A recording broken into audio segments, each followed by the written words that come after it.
So today we're gonna discuss one important topic, and that is nothing but the Nux mostata. Okay, so now we're gonna start Nux mostata. तो नक्स मोस्टाटा में जो important terminologies हैं, जिन चार पांच चीजों पे नक्स मोस्टाटा का मेन कॉन्सेप्ट चल रहा है, वो ये है।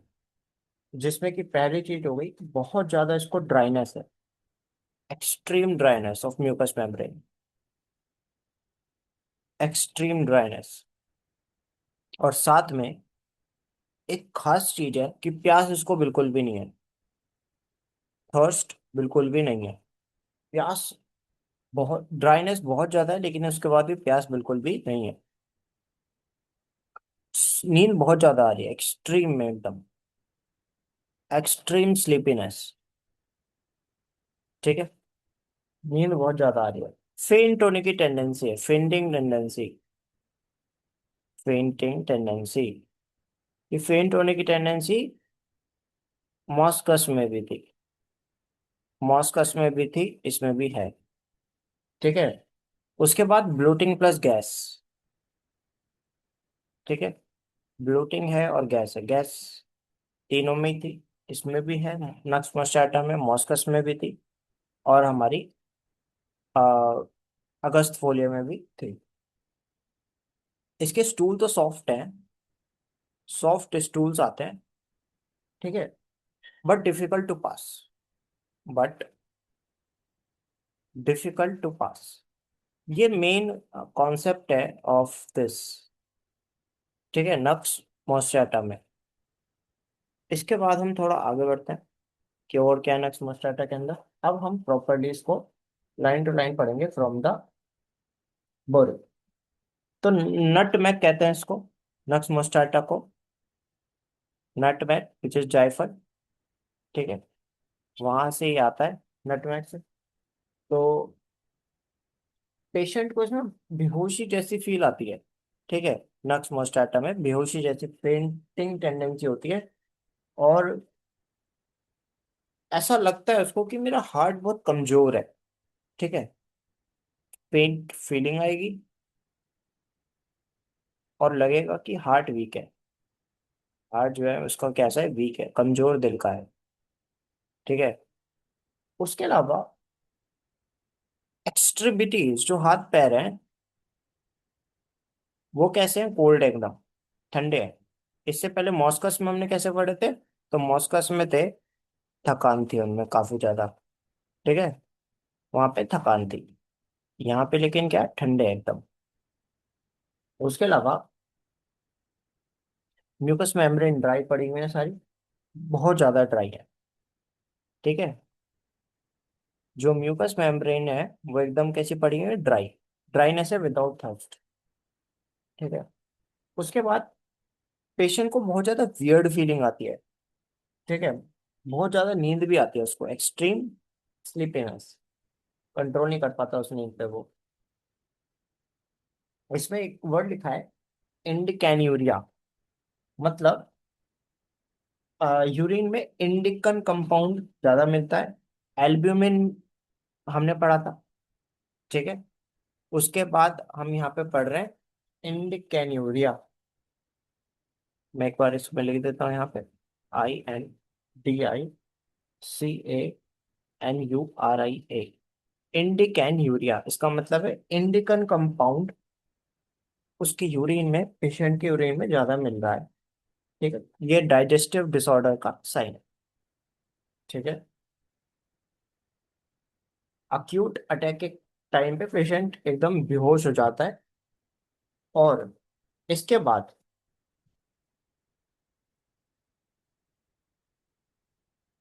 लायोथाइमिया, लायोथाइमिया का वर्ड बोरिक में जो दे रखा है, इसका मतलब है सडन फेंटिंग टेंडेंसी या वीकनेस वाली कंडीशन। ठीक है, स्टैगर्स ऑन ट्राइंग टू वॉक, चलने की कोशिश जब ये करता है तो पैर लड़खड़ाते हैं इसके। ठीक है, this is all about the general symptoms. तो जनरल सिम्टम्स में हमने देखा, नींद बहुत आ रही है, म्यूकस मेम्ब्रेन ड्राई पड़ी हुई है, प्यास लग नहीं रही पेशेंट को, चलते वक्त लड़खड़ा रहा है, हार्ट कमजोर महसूस होता है, दिल कमजोर फील होता है। और थिननेस की फीलिंग आती है, बहुत ज्यादा वियर्ड फीलिंग आती है पेशेंट को, ठीक है। उसके बाद हाथ पैर ठंडे पड़े हुए हैं पेशेंट के, और अक्यूट कंडीशन में बेहोश होने की टेंडेंसी होती है, और यूरिन में इंडिका कंपाउंड मिलता है। इसके बाद हम पढ़ेंगे इसका नक्स मोस्टाटा का माइंड। अब हम देखते हैं इसका माइंड कैसा है। तो changeable laughter and crying, confused, impaired memory, bewildering senses, as in a dream, think she has two heads।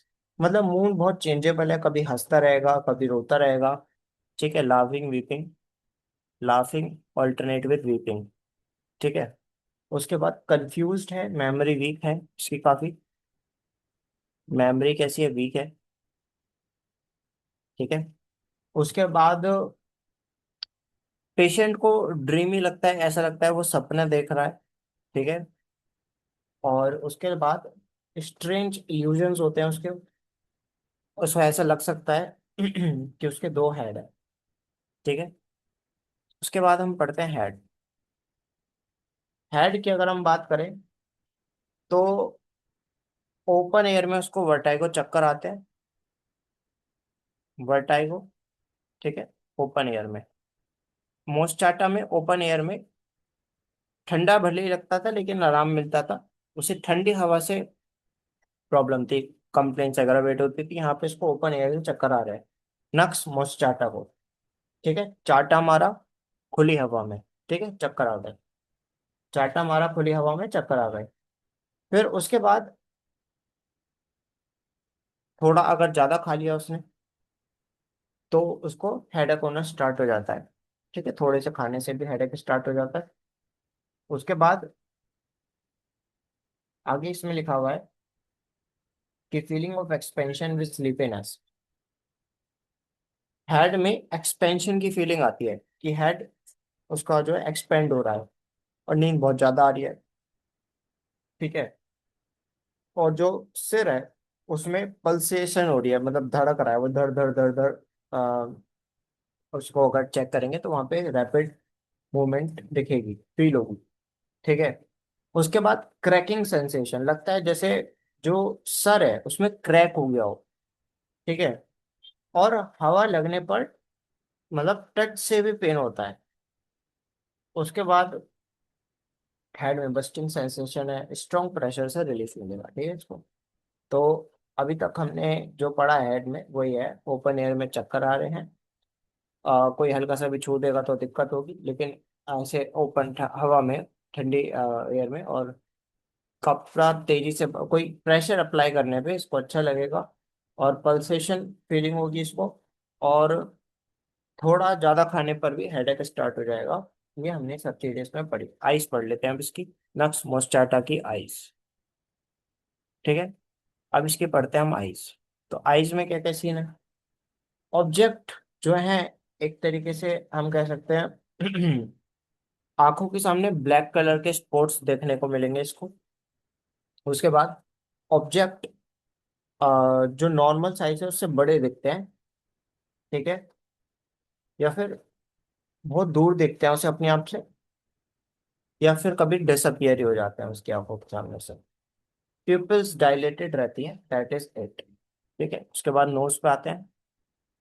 अगर हम नोज की बात करें इसकी, तो स्मेल के लिए ओवर सेंसिटिव है टू स्मेल। नोज से डार्क ब्लड ब्लीड कर रहा है, मोस्टाटा में हमने राइट नोस्ट्रल ब्लीडिंग देखी थी, यहाँ पे डार्क ब्लड ब्लीडिंग हो रही है। नोज ड्राई और ब्लोट है, जैसे ड्राइनेस तो हमने सारी म्यूकस मेम्ब्रेन में पड़ी ही है। माउथ अगेन वेरी ड्राई, ठीक है, और प्यास बिल्कुल भी नहीं लगेगी। जो जीभ है, टंग है, वो पैलेट, ऊपर जो पैलेट है, ठीक है, ये माउथ है जैसे कि ऊपर वाला पार्ट है माउथ का, और ये नीचे वाला पार्ट है, ठीक है। लाइट में ड्रॉ इट या, तो जो टंग है वो ऊपर वाले पार्ट से चिपक जाती है, ठीक है, इतना ज्यादा सूखापन है। और उसके बाद प्रेगनेंसी के टाइम पे टूथेक होता है। टंग जो है वो नम या वीक फील करती है, और थ्रोट एकदम ड्राई। स्टमक क्या है, बहुत ज्यादा ब्लोटिंग है, फूला हुआ है गैस की वजह से। और गैस की वजह से इंडाइजेशन है उसको, हिकअप्स आ रहे हैं काफी ज्यादा, हिचके आ रही है। और स्पाइसी स्ट्रांगली फ्लेवर्ड फूड की क्रेविंग हो रही है। और रेट्रोसेशन ऑफ गाउट टू स्टमक, हाँ, गाउटी का सप्रेशन है, गाउट का सप्रेशन है। सप्रेशन किसका? इसको गाउट का। गाउट जो है वो सप्रेस हो गया है, ठीक है, इसका सप्रेशन हुआ है। और गाउट का सप्रेशन होके प्रॉब्लम्स कंप्लेंट्स आ गई हैं स्टमक में। ये बहुत मार्क्ड फीचर में आ जाता है इसके। अब्डोमेन की बात करें तो दिस इज वेरी इंपॉर्टेंट यार, फर्स्ट ऑफ ऑल। ठीक है, अब्डोमेन की बात करें तो पैरालिटिक वीकनेस इन इंटेस्टाइन्स की, ठीक है, बहुत ज्यादा फूला हुआ है। तो बेसिकली पेट की ही मेजर प्रॉब्लम है ये, पेट में गैस बहुत ज्यादा बन गई है। और अब सारी प्रॉब्लम्स कंप्लेंट्स पेट की ही हैं इसकी, मोस्टाटा की, नक्स मोस्टाटा की, जिसकी वजह से थोड़ा सा भी खाने पे सिर में दर्द होना स्टार्ट हो जाता है, आंखों में ब्लरनेस आ जाती है एक तरीके से, चीजें दिखती ही नहीं है, चक्कर आ रहे हैं एक तरीके से, इसको बंदे को थोड़ा चल नहीं पाएगा, हाथ पैर ठंडे पड़े हुए हैं एकदम, है ना। इसको अजीब अजीब नींद बहुत ज्यादा आएगी। उसके बाद अब्डोमेन की अगर हम बात करें तो अभी हमने पढ़ा कि मूवमेंट इंटेस्टाइन्स पैरालाइज्ड है इसकी एकदम, काम ही नहीं कर रही, गाउटी का सेपरेशन हुआ है ना। अब्डोमेन बहुत ज्यादा डिस्टेंडेड है। उसके बाद स्टूल भी निकलने में डिफिकल्टी है क्योंकि इंटेस्टाइन्स अगेन काम नहीं कर रही, सॉफ्ट स्टूल्स ही होंगे। और बहुत ज्यादा जोर लगाने पर निकलते हैं, पेन टेंस चक्कर आते हैं, उस टाइम पे बेहोश हो सकता है पेशेंट। और पाइल्स, प्रोट्रूडिंग पाइल्स देखने को मिलेंगे। This is all about the abdomen। Main चीज इसकी है, ठीक है, अब स्टमक एंड abdomen जो हमने दो चीजें पढ़ी। इसके बाद फीमेल्स, फीमेल रिप्रोडक्टिव सिस्टम देख लेते हैं। यूट्रस से ब्लीडिंग होगी, ठीक है। और मैं पीरियड जो है वो लंबे टाइम तक चल सकते हैं, ब्लड डार्क और थिक होगा, नाक से भी जो निकल रहा है वो डार्क और थिक ही होगा। डार्क इसलिए क्योंकि पानी की तो दिक्कत है सारी, है ना। और लिकोरिया है, ठीक है, उसमें ब्लड मिक्स्ड होगा लिकोरिया में, और डर्टी होगा वो काफी। उसके बाद suppression with fainting attacks and sleepiness. इसके पीरियड्स जो है वो रुकने पर, जब पीरियड्स रुक जाएंगे तो उस पर फेंटिंग और नींद आएगी बहुत ज्यादा इसको। और मेंसेस इरेगुलर है, तो बेसिकली इरेगुलर मेंसेस है, लिकोरिया में ब्लड देखा जा रहा है वो डार्क और मडी है। और टू लॉन्ग चल रहे हैं, डार्क और थिक ब्लीडिंग हो रही है, यूट्राइन ब्लीडिंग हो रही है, ये सब चीजें इसके अंदर देखी जाएंगी। रेस्पिरेटरी देख लेते हैं। Loss of voice from walking against the wind, हवा में चलने से, हवा के अगेंस्ट चलने से, या तेज हवा का झोंका उसकी तरफ आ रहा है ऐसे, और वो चल रहा है, उसमें उसकी आवाज चली जाती है, ठीक है। और cough when getting warm in bed, bed की जो वार्मथ से मिलती है तो इसको अचानक से कफ स्टार्ट हो जाता है, ठीक है। उसके बाद हार्ट की बात कर लेते हैं। तो हार्ट ट्रैम्बल करता है, कप कपाता है हार्ट इसका, ठीक है, ये हमने पहले ही पढ़ लिया था। सेंसेशन एज समथिंग ग्रैब्स, ऐसा लगता है किसी ने दिल पकड़ लिया उसका। और पाल्पिटेशन, पल्स इंटरमिट्स। और जो पाल्पिटेशन और पल्स है वो कभी कभी ऐसा नहीं मिलते बिल्कुल भी, ठीक है। तो वाली बात है। एक्सट्रीमिटीज क्या है? Pain in the right hip to knee, right hip से लेके नी तक इसको पेन है, ठीक है, राइट हिप से लेके नी तक इसको पेन है। उसके बाद मोशन करने से, ये बहुत इंपॉर्टेंट चीज हो जाती है। तो एक्सट्रीमिटीज इसका हम अगर लिख लें तो दो चीज हमने यहाँ पे देखी, गाउटी का सप्रेशन है जो कि अब स्टमक कंप्लेंट्स बन गई है उसकी, ठीक है, गाउटी का सप्रेशन है जो स्टमक कंप्लेंट्स बन गई है। उसके बाद एक्सट्रीमिटीज की अगर हम बात करें तो पेन जो है वो राइट, आपका हिप में से नीज तक रेडिएट करता है, राइट हिप से knees, very important, very very important, right hip से नीज तक रेडिएट करता है। और वो बढ़ रहा है, चढ़ने में, सीढ़ियाँ चढ़ने में वो पेन बढ़ रहा है, ठीक है। और rheumatism from getting feet wet, पैर भीगने से रोमेटिक पेन हो रहा है इसको। वार्म और ड्राई इन्वायरमेंट में रिलीफ मिल रहा है। और फटीग ऑन स्लाइट एक्सर्शन, थोड़ी सी काम करने पे इसको थकान बहुत ज्यादा हो जाती है। तो ये एक्सट्रीमिटीज वाला पार्ट तो बहुत ज्यादा इंपॉर्टेंट हो जाता है। एब्डोमेन स्टमक वाला भी इंपॉर्टेंट है, लेकिन ये ज्यादा इंपॉर्टेंट हो जाता है एक्सट्रीमिटीज वाला, क्योंकि कंप्लेंट्स देखी जाती है कि राइट हिप से नीज तक पेन रेडिएट कर रहा है, स्टेयर केस चढ़ने से पेन बढ़ रहा है, पैर भीगने से रोमेटिक पेन हो रहा है, वार्म और ड्राई इन्वायरमेंट में रिलीफ मिल रहा है इसको। इसके बाद थोड़ी सी मेहनत से थकान हो रही है। स्लीप की अगर हम बात कर लें, तो एक्सट्रीम स्लीपीनेस है, बहुत ज्यादा नींद आ रही है। डिसीज सिम्टम्स में भी नींद आती है इसको। ठीक है, कंप्लेन्स जो होती हैं इसको, abdominal complaint, nose complaint, respiratory, कोई भी कंप्लेन है, नींद आ रही है। ठीक है। सीवियर केसेस में कोमा में भी जा सकता है पेशेंट। फीवर की अगर हम बात कर ले, तो अब यहाँ पे एक चीज है, जो एक्सट्रीमिटी हमने पढ़ा वो राइट हिप से नीज तक जा रही है। ठीक है, कंप्लेन, ये पेशेंट है इस तरीके से। और ठीक है, ये इसके पैर वैर हो गए, ये उसके हाथ वाथ हो गए। ठीक है, ये राइट साइड हो गई, राइट से ये लेफ्ट साइड हो गई।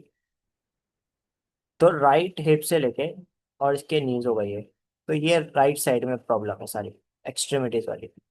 लेकिन अगर मैं फीवर की बात करूँ, वो लेफ्ट हैंड से स्टार्ट होता है। ठीक है, लेफ्ट हैंड से यहाँ पे फीवर स्टार्ट होगा, लेफ्ट हैंड से। ठीक है, फीवर स्टार्ट होगा लेफ्ट हैंड से, फीवर। और ये आपका हो गया एक्सट्रीमिटीज, ये ध्यान रखना है। ठीक है, फीवर में भी प्यास नहीं लगती इसको, स्वेट पसीना भी नहीं आता। पता ये लाना चाहता है, ये चाहता है कि इसको पसीना आए। और स्किन ड्राई है, म्यूकस मेम्ब्रेन ड्राई है फीवर के केस में भी। This is all about this nux moschata. So that is all for the day. Thank you.